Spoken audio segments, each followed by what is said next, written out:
Bienvenue sur Africa 24 pour cette nouvelle édition du Morning News. Voici les titres. Nouveau round de négociations pour tenter de sortir le Soudan du Sud de la crise politique et sécuritaire qui prévaut dans le pays depuis décembre 2013. Le point dans cette édition.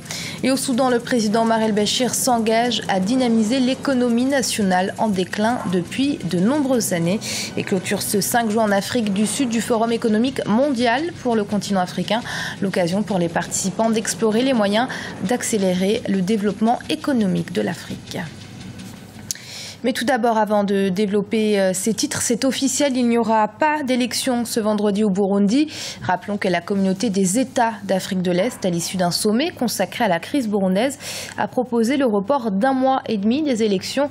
Ce vendredi devaient initialement se tenir les élections législatives. Elles ont donc été reportées, mais pour le moment, le nouveau calendrier électoral n'a pas été communiqué.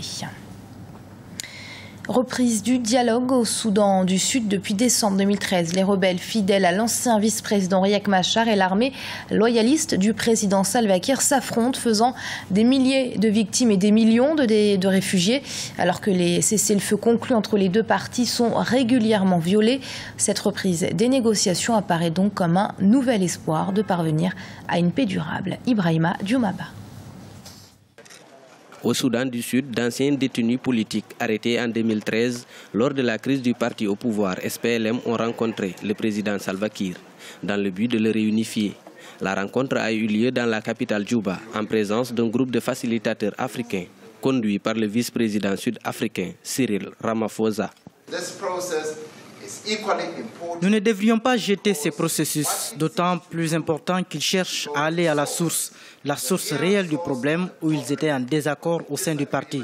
Et ce que nous comptons faire, c'est d'unir le parti une fois de plus pour obtenir des leaders qu'ils entament des discussions les uns avec les autres pour faire fonctionner le parti comme il le devrait, en tant que parti qui dirige le gouvernement ici au Soudan du Sud.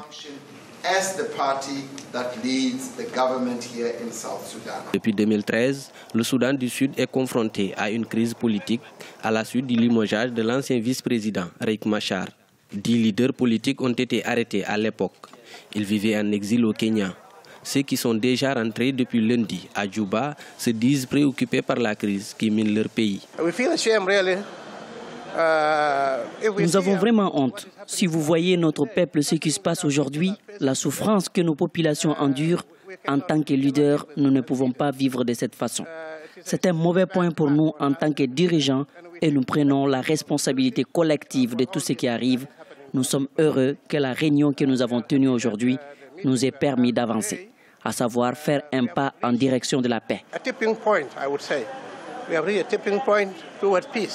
Les médiateurs tentent de relancer les pourparlers de paix soutenus par les pays africains entamés en Éthiopie il y a quelques mois. 2 millions de personnes ont fui leur maison depuis le début du conflit armé.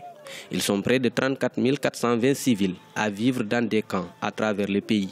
Ils y organisent souvent des tournois sportifs pour promouvoir la paix. Le président Omar el-Béchir, récemment réélu à la tête du Soudan, s'engage à relancer l'économie du pays en berne depuis 2011. Au stade de Green Square, dans le centre de Khartoum, la capitale, il a appelé la population à la cohésion nationale pour le développement du pays et a rappelé les secteurs prioritaires à dynamiser: la santé, l'éducation et l'agriculture. Idlet Mirabel Bissou. Nouveau mandat pour le président Omar el-Béchir. Nouvelle vision politique, économique et sociale du Soudan. Depuis la sécession du Soudan du Sud en 2011, le pays n'avait pas connu d'élection. Élu avec 94% de suffrages le 27 avril 2015, le président el-Béchir a appelé à l'union nationale et a annoncé des changements dans plusieurs secteurs d'activité les jours à venir.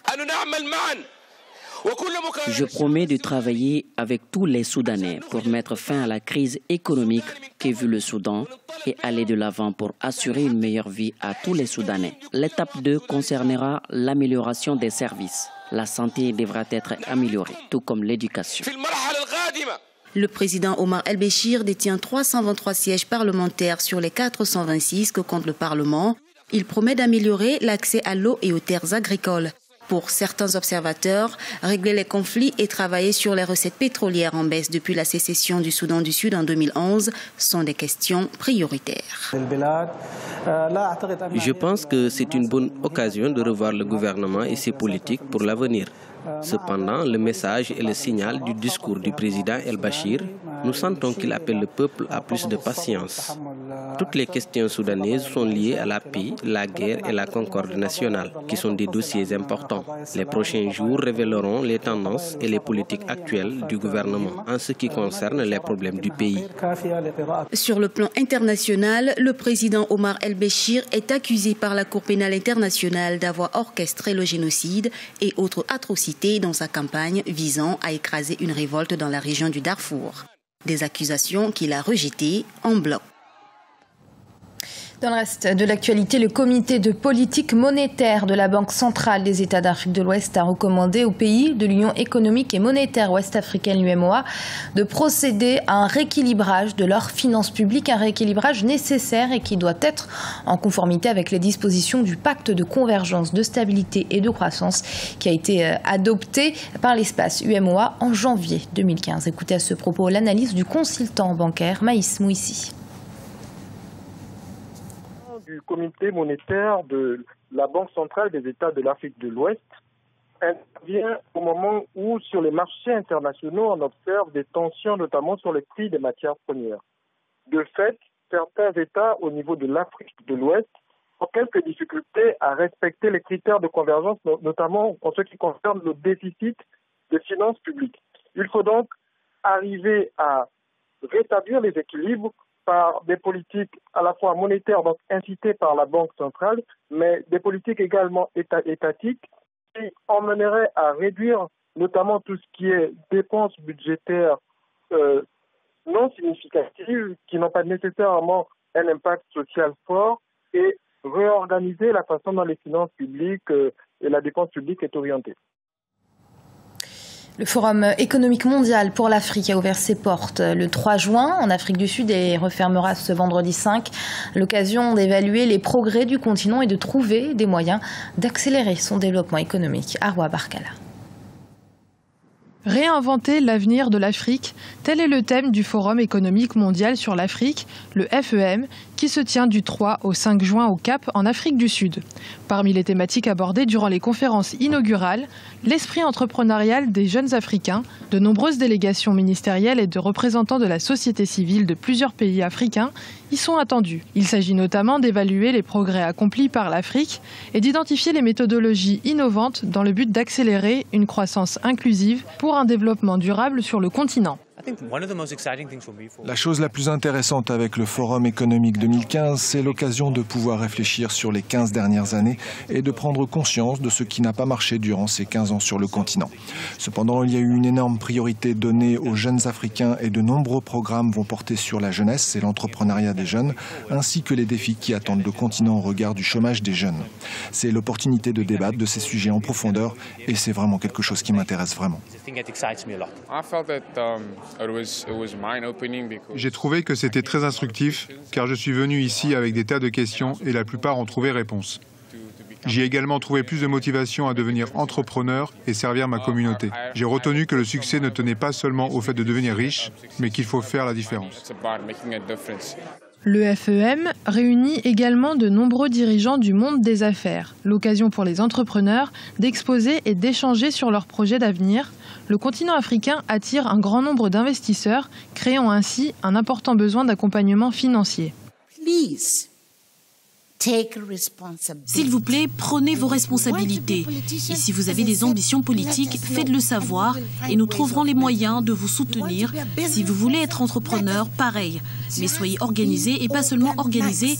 Ayez des stratégies de manière à faire évoluer les choses grâce à votre engagement et vos plans d'action.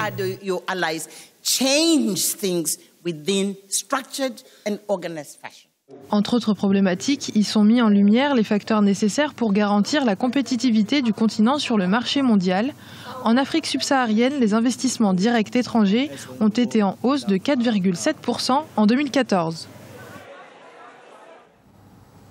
Et toujours en Afrique du Sud, sachez que l'unité spéciale de la police, les Faucons chargés des enquêtes sensibles, a été saisie par le parti Freedom Front Plus pour ouvrir une enquête en marge de l'enquête américaine sur la corruption dans les hautes instances du football. Rappelons que l'Afrique du Sud a admis avoir versé 10 millions de dollars à la CONCACAF, mais nie les avoir utilisés comme pot de vin pour obtenir l'organisation du mondial de football en 2010. Et ce journal a été préparé par l'ensemble de la rédaction. Merci de l'avoir suivi. Restez sur Africa 24. Dans un instant, une nouvelle édition de l'information.